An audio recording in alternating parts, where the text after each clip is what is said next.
For the left, our amplification ecosystem is the mainstream media in Hollywood. And the mainstream media in Hollywood, A, don't really mess with us, or they're not like actually allies. And they're not where these voters who don't want to pay attention to politics are. Like, we're sitting here at Harvard at a big event with the mainstream media, and this is like voters out there that we actually needed to reach are not seeing this at all, and they're not seeing mainstream media at all.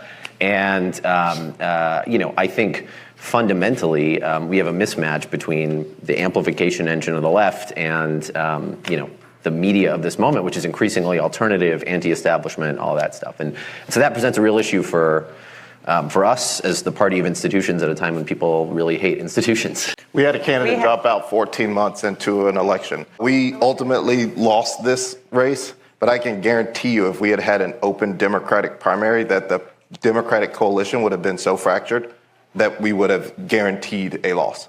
There are a lot of things that I know people want to speculate on, but at the end of the day, when we ultimately got the campaign together, we had 107 days. And I know people don't like that time frame, that number, but to open up a Democratic primary, you would have had black women, who were the strongest voting bloc for Kamala Harris, be highly upset if it was not Kamala Harris.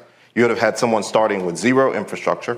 I hear your concern, and I'm not saying that primaries are not important and open primaries are important, but this is such an anomaly of a campaign and the time frame of which we almost been virtually impossible to have a open primary of any success that would have put the Democratic Party in a position to be able to defeat Donald Trump. And I think at the end of the day, I honestly applaud any Democratic frontrunner whose name has been put out there for, sucking it up, whatever feelings that they had. These opportunities don't come around very often. And there are a number of people who I know saw a chance for a week or a day or 2, 3 days and ultimately made the decision not to run and then ultimately supported the vice president. There was no introspection, no postmortem as to how we blew through $2 billion in just 100 days.